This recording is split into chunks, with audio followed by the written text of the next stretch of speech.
Walter Hensley had walked that fence line so many times he could have done it in the dark. Sunday mornings, mostly. Same route, same steady pace, same habit his father had handed down to him without ever calling it a lesson. You check the posts, check the wire, check the corners, made sure the cattle hadn't tested a weak spot while nobody was looking. You did it because that was how a farm stayed a farm. Nothing dramatic about it.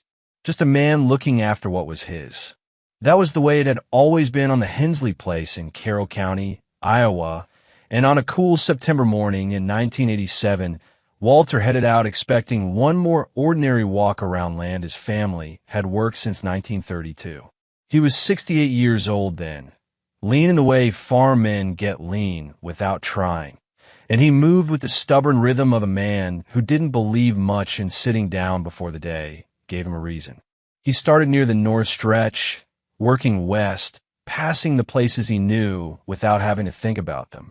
A low dip where water sometimes held after rain. A run of posts Henry had reset back in the 50s. The old cottonwood tree his grandfather August had planted near the northwest corner a long time ago, when the place still felt new to him and he wanted something alive there to say, "This is where we begin."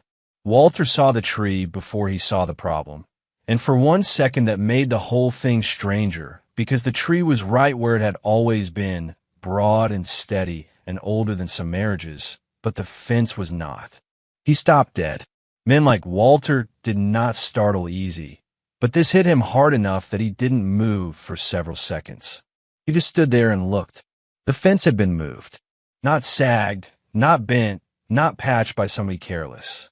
Moved, lifted out of the ground, and set somewhere else by somebody who had no business touching it. He took a few steps forward, then more, and that cold feeling started spreading through him, because the farther he walked, the worse it got.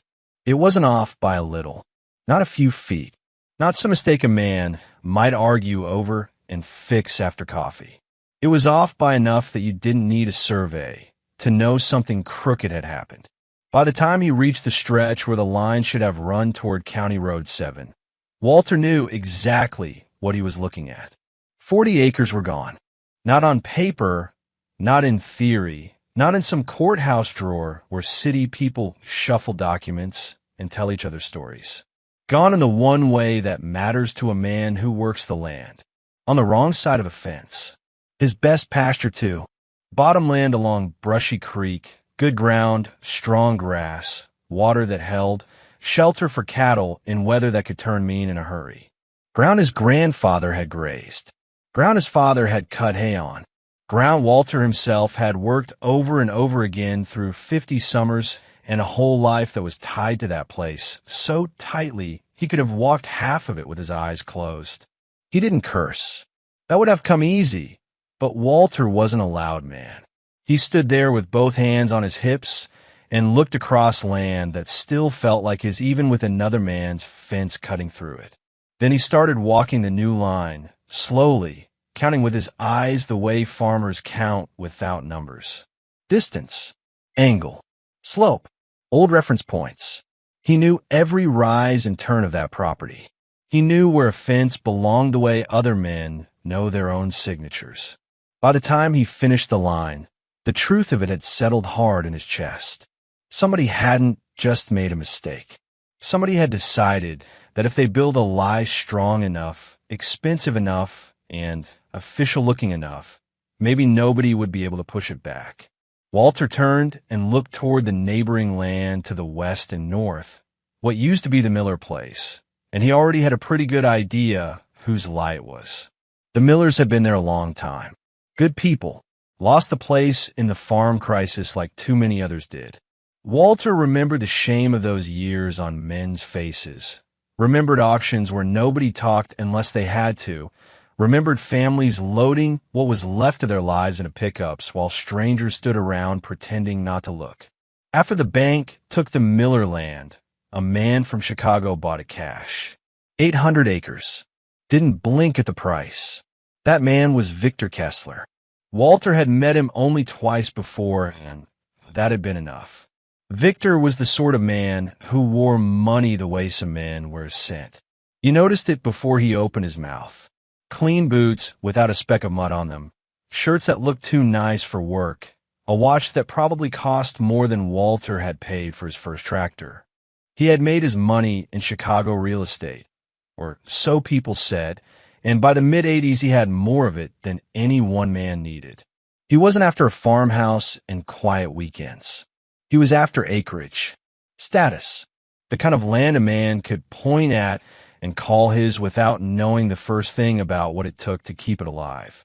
Walter had watched Victor come in like a buyer walking through an estate sale, seeing opportunity in places other people saw history. That alone didn't make him a thief. But fences do not move themselves in the night. Walter went home, washed his hands at the kitchen sink, and stood there longer than he needed to. His wife Ruth had known him long enough not to ask foolish questions when his face looked like that. She just dried a plate, set it down, and said, "What happened?" Walter kept his eyes on the window over the sink when he answered. Fences moved. She waited. How much? 40 acres. I got her still. Not dramatic, not loud, just still. Folks who have lived together a long time don't waste words when the thing is bad enough. "You sure?" she asked. "I'm sure." He turned then, and the anger was there but held down tight, packed in a way older men pack things when they know anger by itself doesn't fix much. He built it like he means to keep it. Ruth knew who he meant. Everybody nearby knew. Victor Kessler had been buying, improving, posting signs talking about plans. Hunting lodge, private access, fishing, big ideas for land other men once depended on to feed families. Walter pulled out a chair and sat down, not because he was tired, but because this was the kind of thing a man sat down for. "I'm going over there," he said. "Today." "Today." Ruth nodded once. "Then go before you get too hot about it." Walter gave her a look that almost passed for a smile, but not quite. He waited until after dinner, not out of politeness, but because he wanted to go with a steady mind. He drove the pickup over to the Miller place and found a construction trailer parked near the old farmhouse. There were workers around, some of them unloading materials, some pretending not to notice the farmer pulling up in a dusty truck. One of them pointed him toward Victor. Kessler came out of the trailer dabbing his hands with a monogrammed handkerchief, which told Walter about all he needed to know before the man said a word. Victor looked at him the way certain men from money look at older working men. Not like they are dangerous, not like they are equals, but like they are part of the landscape. Useful maybe, stubborn maybe, but manageable. "Can I help you?" Victor asked. Walter didn't step closer than he had to. "That fence you put up, it's on my land." Victor's expression barely changed. He had the good manners of a man who could afford to be smug without raising his voice. "I don't believe that's correct, Mr. Hensley." "Walter Hensley." Victor nodded like that rang some faint bell. "Mr. Hensley, the boundary was professionally surveyed." "Then your survey is wrong." Victor folded the handkerchief once, slow and neat. "I hired a licensed company. They used current methods. GPS, deed interpretation, proper markers. The county has the filing." He said it the way a priest might say scripture to somebody he considered undereducated. Walter held his eyes. "My family has worked that line since before you ever set foot in Iowa. And I don't doubt your family remembers it a certain way." That little phrase hung there. Remembers it a certain way. As though a man walking the same ground for decades was somehow less trustworthy than a stack of paper created last month by strangers taking measurements for a paycheck. "That pasture belongs to me," Walter said. Victor gave a patient smile, and that smile did more damage than shouting would have. "I'm afraid memory and ownership are not the same thing."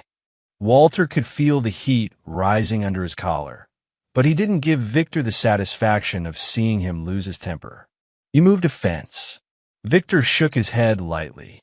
"I installed a fence according to a legal survey." "You stole 40 acres. That finally got something sharper in Victor's eyes. Not guilt, Not fear, just irritation that the old farmer in front of him had not accepted the script. "Those are serious words," he said. "Then take them serious." For a second, neither man spoke. Workers nearby were pretending very hard not to listen. Then Victor glanced back toward the trailer, toward the papers and plans and men he trusted more than the one standing before him. "If you have a concern, you're free to consult counsel." Counsel. Walter almost laughed at that. A man like Victor said counsel, because lawyer was too ordinary a word. "Maybe I will," Walter said. Victor nodded. "Already done with him. Then I suppose that's the proper place for this discussion." Walter looked out toward the line again, toward the stolen ground, then back at Victor. "My grandfather knew this kind of thing happened." That got Victor's attention for reasons Walter couldn't yet name. "Did he?" "He did." "And what did he do about it?" Walter let the silence sit a moment. He made sure the truth would still be there. Victor gave a short laugh. "Well, when your truth shows up in county records, feel free to let me know." Walter stood there one beat longer, studying the man. Soft hands, good coat, a face too used to getting what it wanted. Then he turned and walked back to his truck without another word. Men, watching from a distance, stepped out of his way. On the drive home, he didn't switch on the radio. He just kept both hands on the wheel and let old memories start working their way loose. Not clear at first, more like the edge of something. A Sunday years ago, his father Henry talking while they checked the fence. Something about August not trusting paper. Something about markers that couldn't be moved. Walter parked in front of the barn and sat there a moment before getting out. Ruth met him on the porch. "How'd it go?" "About how you'd expect." "He laugh at you?" Walter looked at her. Not in so many words. She nodded. That was enough. After supper, Walter went out to the barn with a flashlight, climbed to the loft, and started opening boxes and trunks that hadn't been touched in years.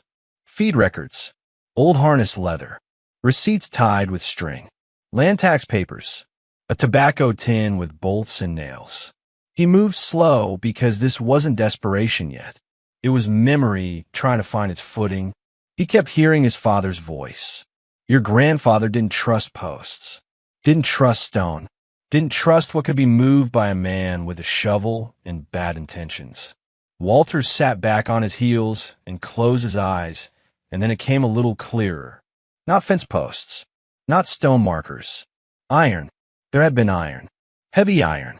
Stove lids, Henry had said once, in that offhand tone fathers use when they don't realize they are giving you something you might need decades later. August had buried them. 6 of them. 6 feet deep. Walter opened another trunk and found old family papers wrapped in cloth. Deeds. Letters. Photographs with curled edges. He set them aside carefully, one stack becoming 2, then 3. Dust rose around him. The light from the flashlight shifted every time he moved. He didn't know yet whether he was looking for proof or chasing after a story told long ago by men who were gone now. But he knew one thing for certain. Victor Kessler was betting on time, betting that memory was weak, that old men died, that sons forgot, that paper filed in a courthouse would matter more than the truth laid down by people who had actually lived on the ground. Men like Victor always bet on that. They bet that regular people get tired, that they get outspent, that they lose heart. Walter was not naive. He knew how these fights usually ended. He had seen neighbors go up against banks, developers, agencies, companies that could drag a matter out until being right cost more than giving in. He knew surveys cost money and lawyers cost more, and every letter sent through a courtroom had a way of turning a working man's life into somebody else's schedule. That was the part city men never understood. A farmer could be right and still lose because the season wouldn't wait, and bills wouldn't wait, and cattle wouldn't wait, and the land itself would not stand around while lawyers argued over language. Walter knew all of that, knew it so well it sat in his bones. And still he kept opening boxes. Around 10 o'clock, he found an old diary, leather cracked with age, pages yellowed but intact. August's hand. German-born, careful script, the kind that belonged to a man who wasted neither motion nor words. Walter sat there on the loft floor and started turning pages. Weather, prices, planting notes, repairs, church, births, small entries, most of them. A life recorded by a man too busy to write much, but too disciplined not to write at all. Walter turned page after page, breathing a little faster now, not because he had found what he needed, but because he was close to the years he wanted. Then he stopped. His flashlight stayed fixed on one line, while the rest of the barn seemed to fall away. Buried the markers today. 6 lids, 6 feet deep. Henry helped. The line is set forever. Walter read it again, then again, not because he doubted it, but because once was not enough after all those years of half-remembering.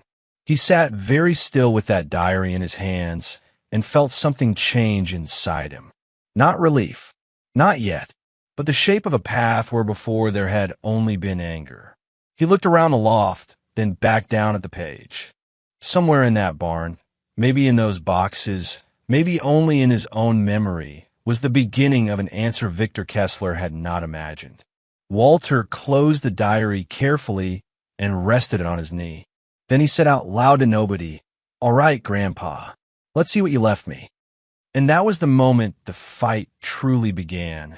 Not out by the moved fence, not in front of Victor's polished trailer, but in the dark of an Iowa barn with an old man's handwriting under a farmer's hands and 40 stolen acres waiting outside for someone to remember exactly where the truth had been buried.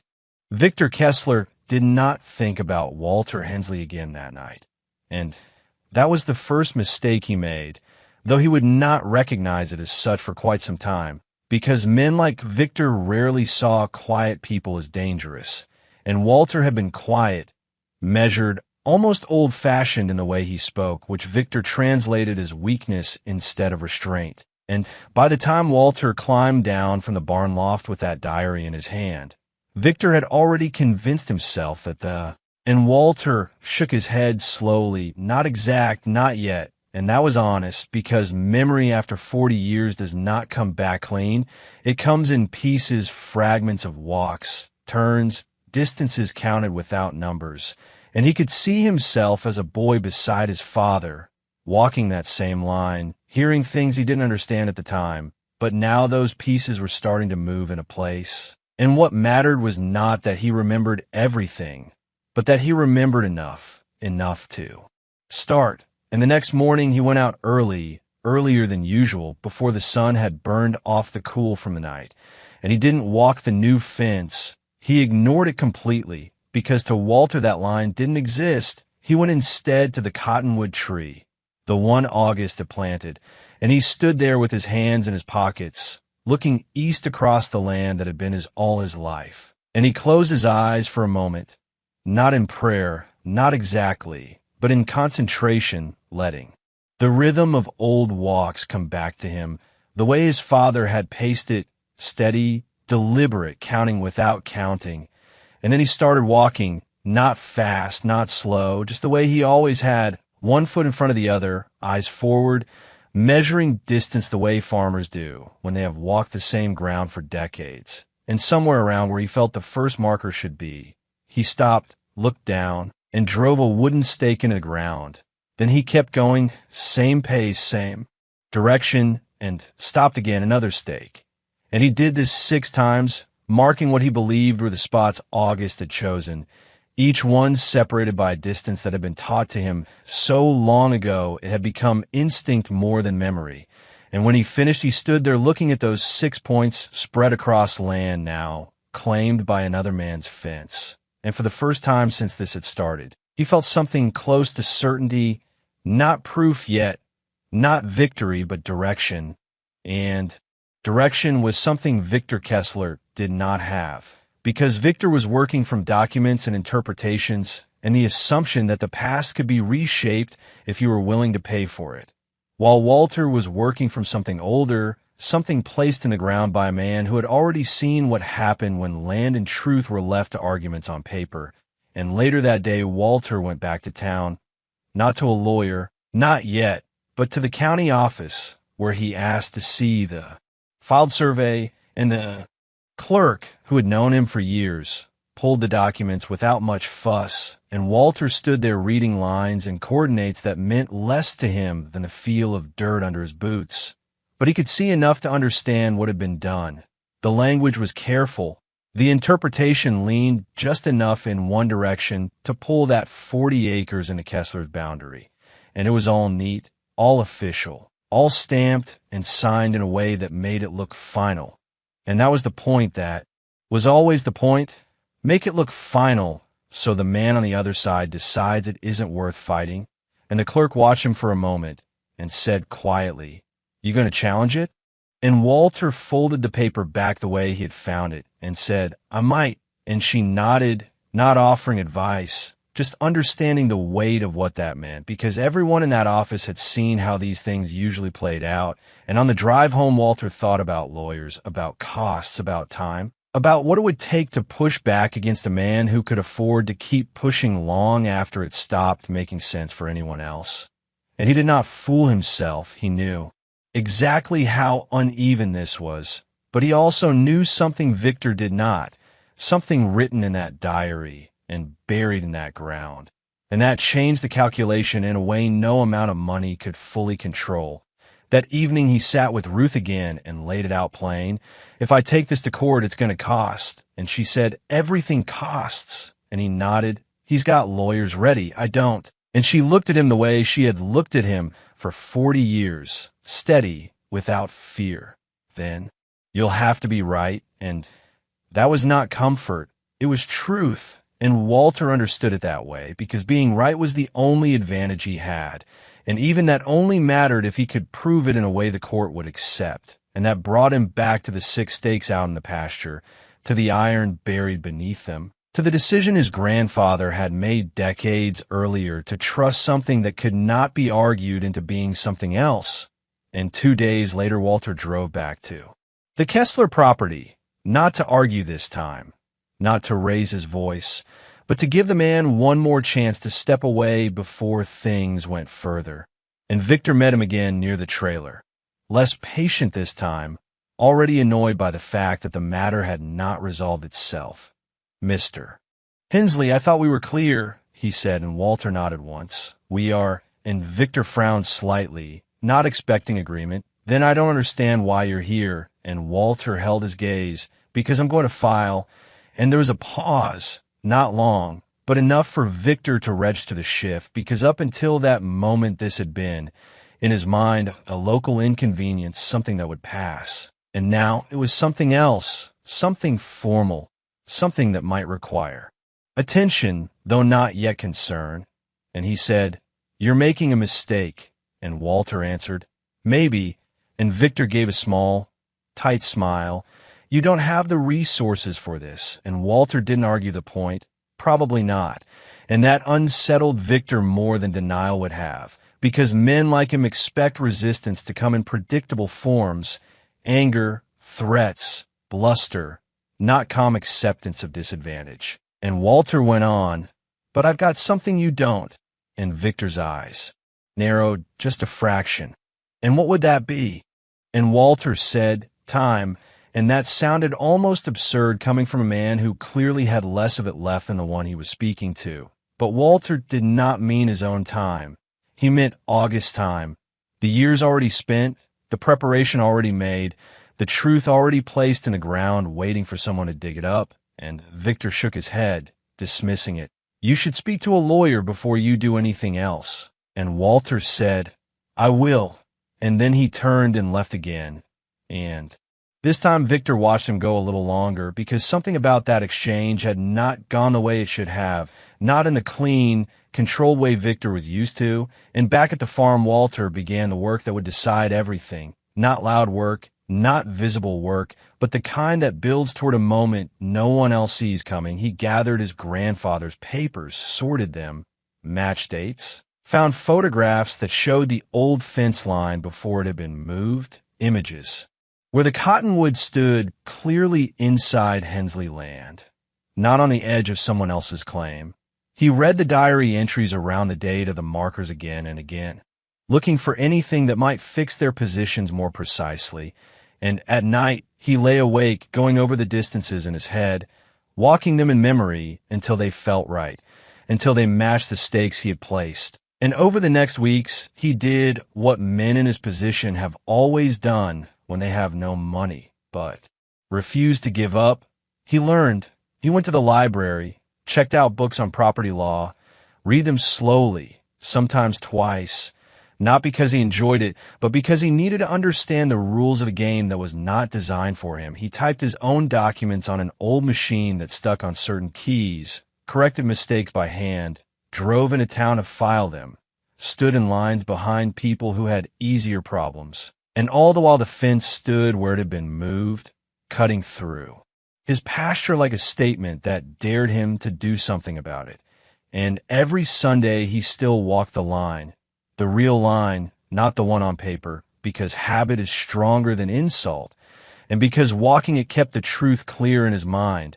And somewhere during those weeks, word started to spread, the way it does in small counties, quiet first, then a little louder, people talking at the feed store, at church, at auctions, about Walter Hensley taking on a Chicago millionaire over 40 acres, and most of them knew how that usually ended. They had seen it before, and some shook their heads, not in judgment, but in recognition of what he was up against, while others watched more closely, because there was something about the way Walter was going about it that didn't fit the usual pattern. He wasn't ranting, he wasn't threatening, he wasn't trying to win in the way men like Victor expected. He was preparing, and preparation, done right, does not look like much until the moment.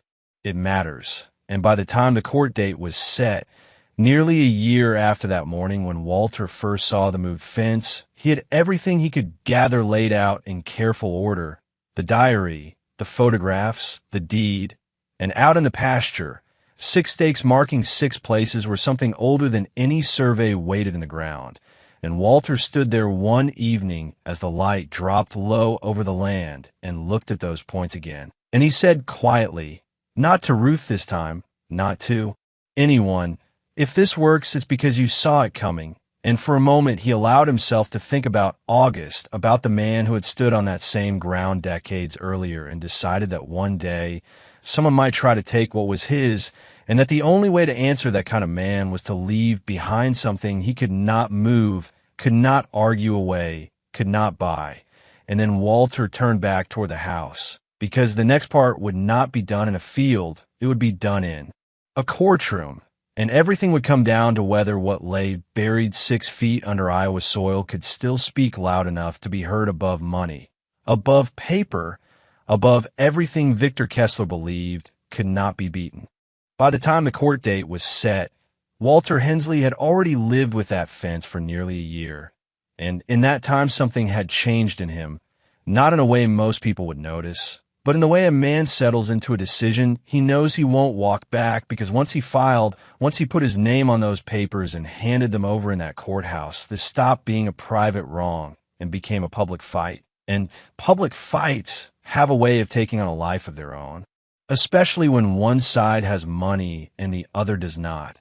And Victor Kessler understood that better than most, which is why he did not treat the filing lightly, even if he pretended to at first. Because while he did not respect Walter as an equal, he did respect risk, and lawsuits carried risk, not necessarily of losing, but of inconvenience, of time, of attention, and so within weeks of being served, Victor had assembled what men like him always assembled, a legal team that did not just respond, but pressed, pushed, complicated, delayed, and stretched every part of the process until it favored the one who could afford to keep going.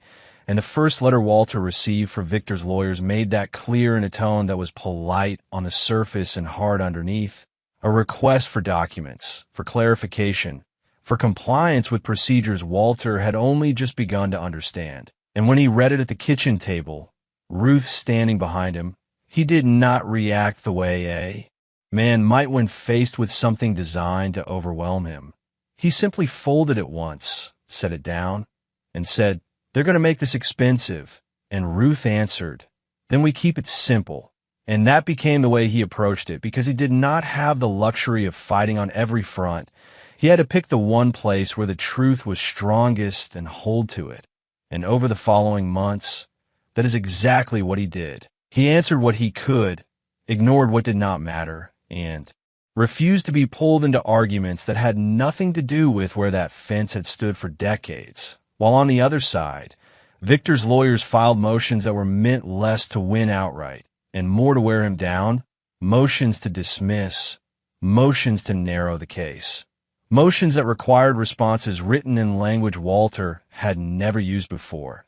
And there were days when he sat at that table late into the evening, papers spread out in front of him, reading the same paragraph 3 or 4 times just to be sure he understood what was being asked of him.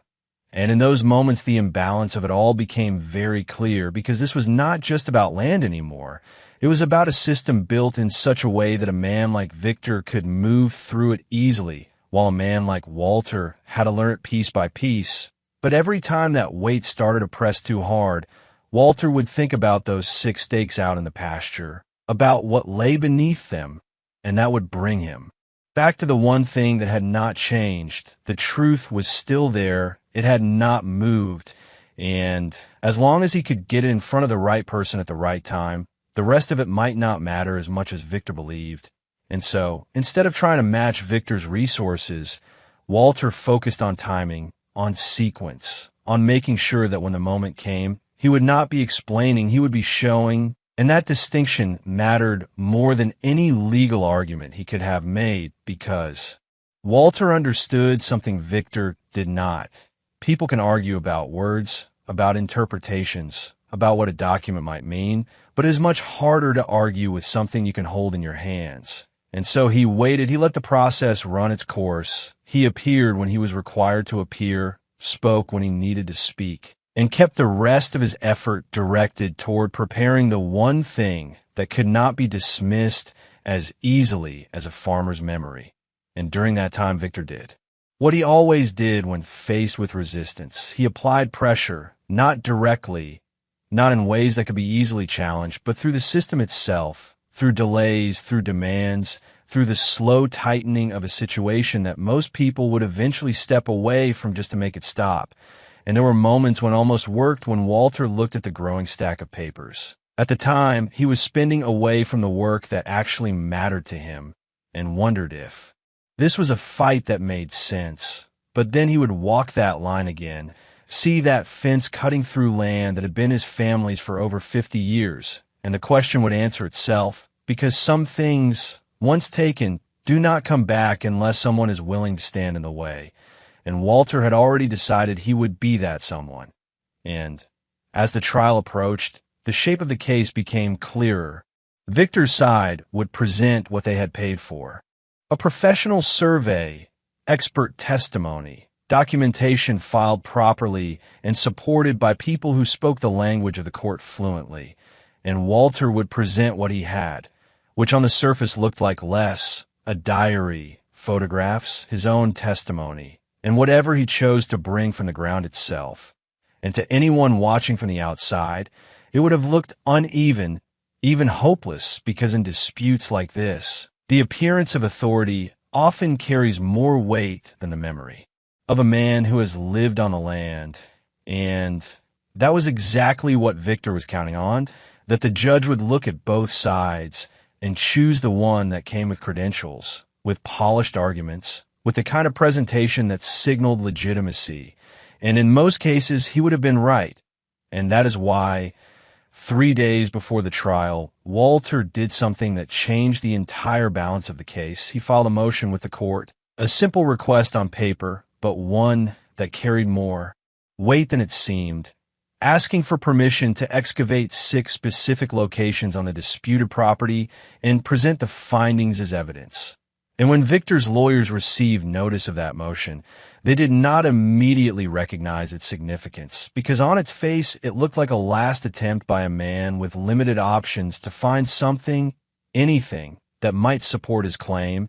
And they had seen that before. They had seen desperate moves, last-minute efforts, evidence that did not hold up under word, not out of hesitation, But out of respect for the moment, because this was where everything his grandfather had done decades earlier would either hold or fail, and when the shovel broke the surface, cutting through soil that had not been disturbed in years, Walter watched closely, not speaking, not rushing, just waiting, and as the hole deepened, as the men dug carefully, layer by layer, the air around them grew quiet in a way that had nothing to do with sound. It was the kind of quiet that comes when people are watching something they cannot yet name. And at around 6 feet, the shovel struck something solid, a dull, unmistakable sound that carried up through the handle and into the hands of the man holding it. And he stopped, looked up at Walter, and Walter nodded once. And they cleared the dirt more carefully then, brushing it away until the shape beneath began to show, round, dark, heavy with age. And when they finally lifted it out of the ground, it was exactly what August had written about: a cast iron stove lid, thick, worn, marked by time in a way that could not be faked. And for a moment, none of them said anything, because the significance of it did not need to be explained. It was there in their hands, in the weight of it, in the way it had stayed exactly where it had been placed decades earlier. And Walter stepped forward, took it, turned it over, and saw the markings his grandfather had described. German lettering, a date that reached back long, before any of this had started. And that was when he allowed himself the first small sign of satisfaction. Not relief, not yet, but confirmation, because this was not chance, this was not hope. This was proof beginning to take shape, and they moved to the second stake, then the third, and each time the result was the same depth, the same iron, the same quiet moment when something buried long ago came back into the light. And by the time they had uncovered all 6, laid out in a row on the grass, there was no longer any doubt. Not for Walter, not for the men who had helped him, and not for anyone who would later see them. That the line his grandfather had set was real, fixed, and older than any survey Victor could produce.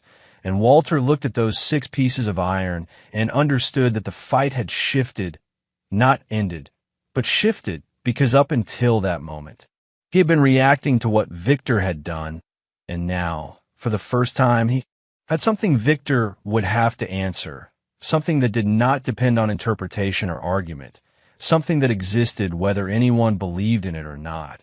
And as they loaded the lids into the back of his truck, covering them carefully, Walter said quietly, "We'll let the court see them." And one of the men asked, "You think that'll be enough?" And Walter paused before answering, not because he doubted it, but because he understood the nature of what was coming next. "It's the truth," he said. "We'll find out if that's enough."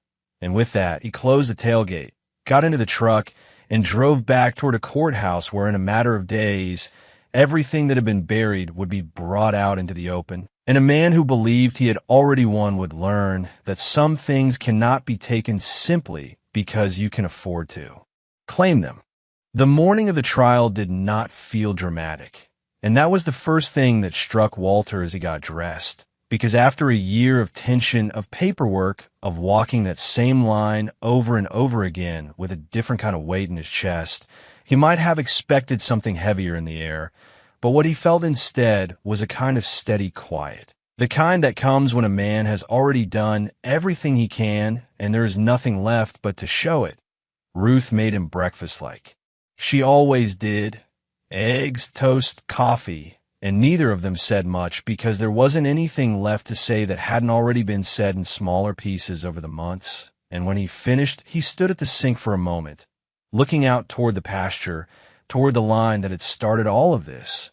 And then he turned, picked up his jacket, and said, "Time," and Ruth nodded, "Time," and that was enough. They drove into town together, the truck running the same roads Walter had driven most of his life. But that morning it felt different, not because the road had changed, but because the destination had. And when they pulled up near the courthouse, there were more trucks than usual, more cars, people standing in small groups, talking in low voices because word had spread farther than Walter expected. Farmers from neighboring counties, men who had heard about the case and understood what it meant beyond 40 acres. Because if something like this could happen to Walter, Could happen to any of them. And they weren't there for spectacle. They were there to see if the kind of thing they feared had an answer. Walter stepped out of the truck, and for a moment he just took it in, not the crowd, not the building, but the fact that this had gone from a quiet morning on his land to this. And then he walked forward, steady as always, not fast, not slow, and people stepped aside without making a show of it. A few nodded, a few said his name, and he acknowledged them the same way he always did, with a slight nod. No extra words, because he had never been a man for speeches, and inside the courtroom was already filling, the air carrying that mix of wood, paper, and expectation that comes when something matters to more than just the people at the front. Walter took his seat at the plaintiff's table alone. No lawyer beside him. No stack of polished binders. Just a cardboard box containing everything he had brought, the diary, the photographs, and the knowledge of what waited outside in the truck.